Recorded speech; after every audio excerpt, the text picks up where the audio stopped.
of the VFW is one simple truth. Veterans must take care of each other. We must pull together during tough times. We must stand up for those who rely on us as their advocates.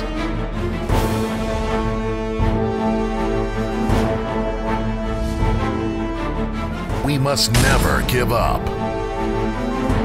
We are the VFW, and no one does more for veterans. Today, we look back at a year in which we made a tremendous impact in the lives of so many who deserve it. William A. Thine was sworn in as the VFW's new Commander-in-Chief. He called on our ranks to recommit to our mission to continue paying it forward for veterans of every generation. I want to reinforce everything that's right about the veterans of foreign wars of the United States. And for you and those watching on the internet via live stream, to spread the word far and wide about the VFW. The VFW is open for business. You know, our founders returned home to a government that provided no health care, rehabilitation programs for their service-connected wounds, injuries, or illnesses. So these veterans band together to create an organization to change the way the nation treats those that she sends to war. And 114 years later, our fight still continues. Strong words that filled us with pride and spoke to the challenges we'd face in the year ahead, many of which we met with patriotic supporters at our side. Longtime supporter Sport Clips made a $500,000 donation to the new VFW Sport Clips Help a Hero Scholarship Fund, which has already provided 91 transitioning veterans the opportunity to pursue a college education. Sport Clips has also donated more than $2.3 million to VFW Operation Uplink, making possible over 2 million calls home. For the 7th consecutive year, Burger King restaurants raised funds for VFW unmet needs during the month of November, bringing Burger King's total contribution to more than $2.5 million. Program sponsor USAA stepped forward yet again to help veterans. Their cumulative donations exceed $1 million. In a huge display of support, VFW and Ladies Auxiliary members stepped up with more than $33,000 in contributions to VFW's programs during the main event kickoff event at the 2013 VFW National Convention. Renowned actor Lou Diamond Phillips stepped up to serve as the official VFW spokesperson. Budweiser joined forces with the VFW to plan a Hero's Welcome Home for Lieutenant Chuck Nadd, which was featured in one of 2014's most popular Super Bowl ads. And Tractor Supply Company, the largest farm and ranch store in the United States, partnered with VFW Posts to host events across the country during a Saturday Salute. The year brought new achievements and innovations. The VFW became the exclusive partnership sponsor of TV's Hiring America, a show dedicated to helping veterans as they transition to the workforce. The VFW hosted its first Facebook town hall meeting to address topics critical to veterans. We launched a new VFW store website and a new VFW.org mobile site. Veterans Day radiothons were hosted by former Arkansas Governor Mike Huckabee and the Big D and Bubba Show, generating more than $40,000 in pledges.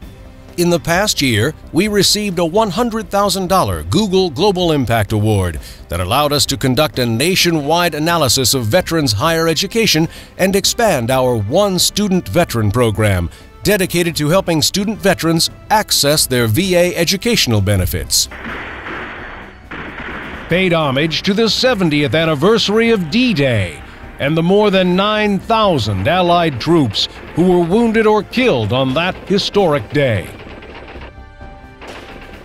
Launched a nationwide TV campaign to raise awareness of the veteran suicide epidemic, as well as to promote the VFW's life-changing programs and services. we joined forces with community partners to initiate the proper commemoration of the 50th anniversary of the Vietnam War. Supported the Pentagon's initiative to realign organizations charged with locating and identifying the tens of thousands of American troops who never made it home from war. We awarded $3.2 million in scholarships and educational incentives to middle and high school students through our Voice of Democracy and Patriots Pen essay competitions. Voice of Democracy Grand Prize winner Madison Haley of Illinois was awarded a $30,000 college scholarship, while Patriots Pen winner Alexis Cannon of Montana received a $5,000 cash reward. Both girls received an all-expense-paid trip to D.C., where they were recognized at the 2014 VFW Legislative Conference. I'm optimistic because this country is still the land of the free, the home of the brave, one nation under God, indivisible, with liberty and justice for all. I know that when the skies grow dark and the waves threaten, we will resolutely stand on the bow of the USS America while reciting the same words our forefathers did before us.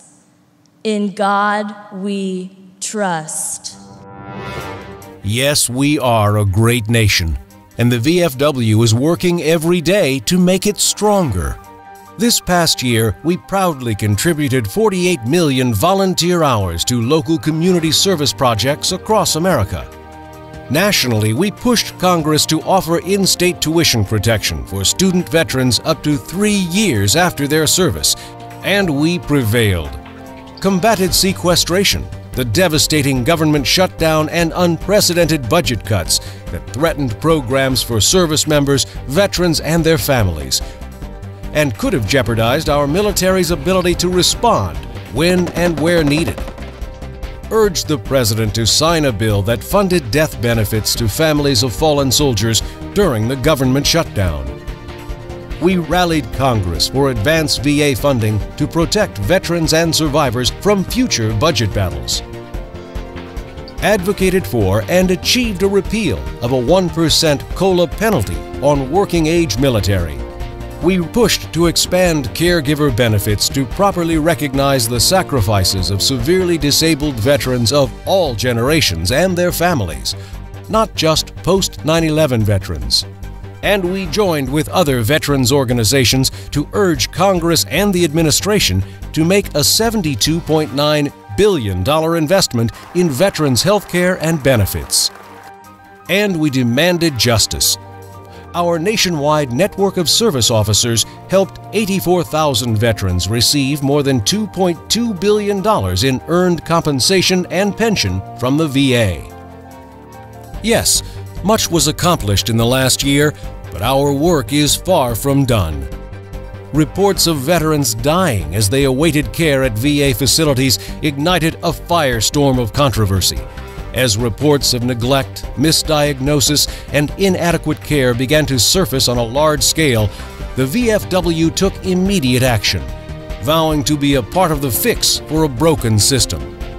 The VFW put Congress on notice that politics as usual will no longer be tolerated, a warning that was immediately tested by an unwarranted attack on VSOs by Senator Burr in an open letter to veterans.